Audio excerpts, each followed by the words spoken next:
नमस्कार दोस्तों, स्वागत करती हूँ आप सबका आपके अपने YouTube चैनल पर जिसका नाम है अर्चना सुनाती कहानियाँ। तो चलिए कहानी शुरू करते हैं। राजा निरंजन एक युवा राजा थे। उनके राज्य का विस्तार बड़ी तेजी से हो रहा था, लेकिन उन्हें एक अजीब समस्या का सामना करना पड़ रहा था। एक बहुत ही सुंदर स्त्री, भलाकी खूबसूरत, लेकिन वो सम्मोहन में बड़ी कुशल थी। उसने न सिर्फ इस राज्य बल्कि कई राज्यों में अपना जादू चला रखा था। सम्मोहित करके वो लोगों से कुछ भी काम करवाती थी। राज्य में चोरी, लूटपाट और खून आम बात हो गई थी। उस स्त्री का लेकिन अभी तक कोई पता नहीं लगा पाया था, ना ही ठीक से उसके बारे में कोई बात कर पा रहा था। आए दिन राजा के सामने कोई न कोई याचना लेकर राजमहल आता था। राज्य में चर्चा थी उस स्त्री का अंतिम शिकार राजा होगा, क्योंकि राजा को सम्मोहित करके वो राज्य की रानी बनना चाहती है। तब से राजा की सुरक्षा भी और बढ़ा दी गई।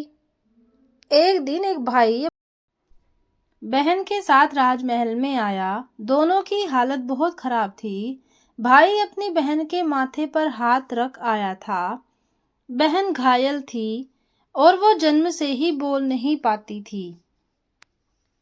राजमहल में उसे जाने नहीं दिया गया। सैनिकों ने उसे द्वार पर ही रोक लिया।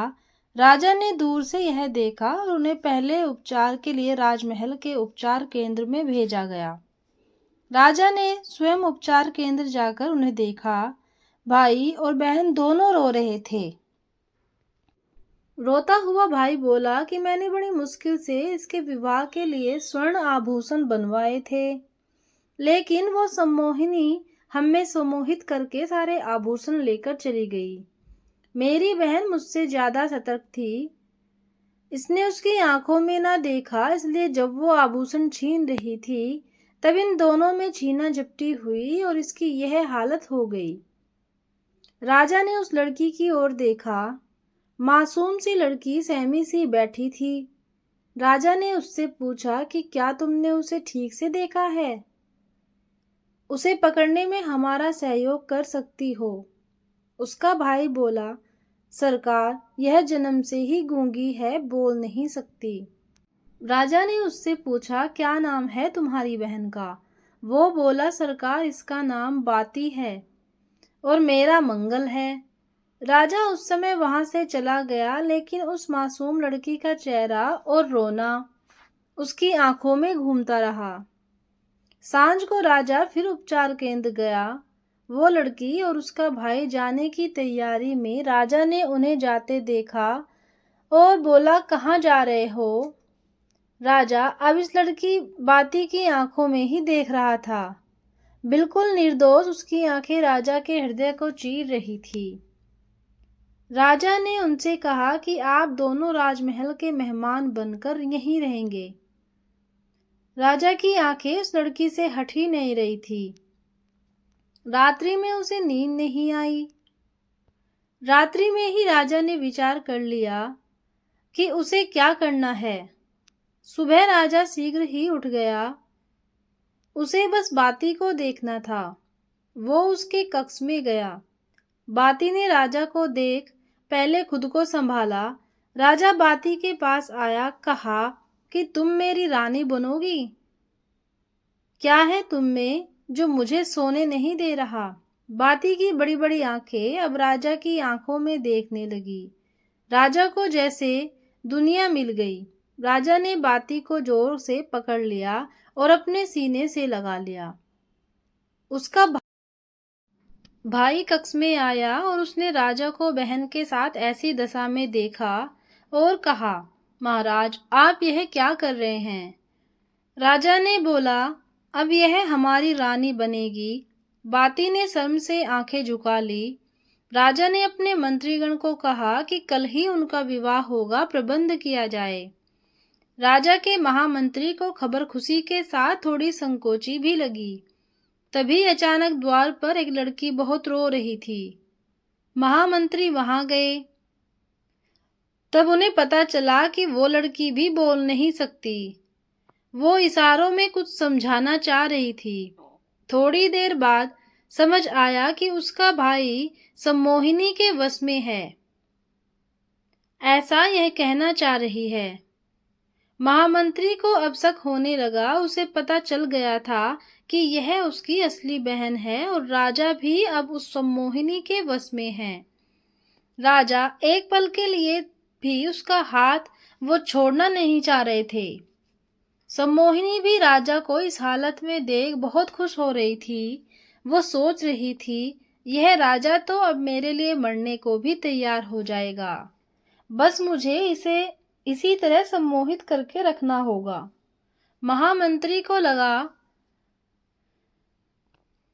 कि राजा को अब स्त्री के चुंगल से छुड़ाना होगा। वो राजा के पास गया और कहा कि राजा, कल आपका विवाह है और विवाह के पूर्व कुछ रस्में और शगुन होते हैं, इसलिए विवाह के पूर्व आप ऐसे रानी के साथ एकांत में नहीं रख सकते। उस स्त्री ने महामंत्री की ओर देखा, लेकिन आंखें नीचे करके ही रहे। उन्हें पता था कि अगर एक बार उनकी आंखों में उसने देख लिया तो वो भी उसके वश में आ जाएगा। राजा नहीं माना। फिर महामंत्री ने कहा कि यह सब मैं आगे आपके विवाह के सफल होने के लिए ही है, और फिर एक रात्रि के बाद बात है, उसके बाद पूरा जीवन पड़ा है। राजा अब मान गया, जाने को तैयार हो गया। सम्मोहिनी की विवशता थी कि वो कुछ बोल नहीं सकती थी, इसलिए कुछ बोल नहीं पाई और राजा वहां से चला गया। महामंत्री राजा को उनके कक्ष में ले गए। उन्हें पता था कि राजा को सच बताने में कोई फायदा नहीं है, क्योंकि राजा उनकी बात नहीं मानेगा। उन्हें किसी तरह से सम्मोहिनी के मुंह से कुछ बुलवाना पड़ेगा। इसलिए उन्होंने कहा कि राजा, अब से मंडप तक रानी आपको देख नहीं सकती, नहीं तो बड़ा अनर्थ होगा। इसलिए मैंने निर्णय लिया है कि हमें रानी की आंखों में काला कपड़ा बांधना होगा। राजा की हालत एक पागल से कम नहीं रह गई थी। उसने कहा, आपको जो सही लगता है करें, लेकिन कल मेरा विवाह कराएं और अधिक विलंब नहीं करें। महामंत्री ने कुछ महिलाओं को उस सम्मोहिनी के कक्ष में भेजा, जिन्होंने उसकी आंखें काले कपड़े से बंद कर दी। साथ ही 2 स्त्रियां वहीं रही ताकि वो खोल नहीं सके। सम्मोहिनी विवश थी कि क्योंकि वो बोल नहीं सकती थी, वरना उसका भेद खुल जाता, इसलिए वो चुप रही। अगले दिन मंडप सजाया गया था। राजा आतुरता से वहां उसकी राह देख रहा था। दुल्हन को लाया गया। आंखों पर काला कपड़ा था। फिर मंडप पहुंचने पर कपड़ा हटाया गया। जैसे ही कपड़ा हटा, सम्मोहिनी को कुछ दिखाई नहीं दिया, जिस कारण उसे पीड़ा और क्रोध आने लगा, क्योंकि उसकी शक्ति तो आंखों में ही थी। वो जोर से चिल्लाई, महामंत्री, तूने मुझे अंधा कर दिया। ऐसा कहकर वो इधर उधर हड़बड़ाकर दौड़ने लगी। तूने मुझे अंधा कर दिया। सारा मंडप बिखर गया। राजा भी उसकी वाणी सुनकर जैसे नींद से जाग गया हो। उसका सम्मोहन टूट गया। राजा ने कहा, तो अच्छा तो तुम हो, वो हमें भी धोखा दे रही थी। सम्मोहिनी को फिर पहरेदारों ने पकड़ा और कारागार में डाल दिया। राजा ने महामंत्री से पूछा कि आपने यह कैसे किया। महामंत्री ने कहा कि उसकी शक्ति उसकी आंखों में थी। मैंने कुछ समय के लिए उसे एक पदार्थ से अंधा किया और उसकी असलियत सामने आ गई। राजा ने उन दोनों भाई बहनों को धन्यवाद के साथ विदा किया और महामंत्री को भी उन्हें और राज्य को बचाने के लिए धन्यवाद दिया। तो दोस्तों, ये थी छोटी सी कहानी।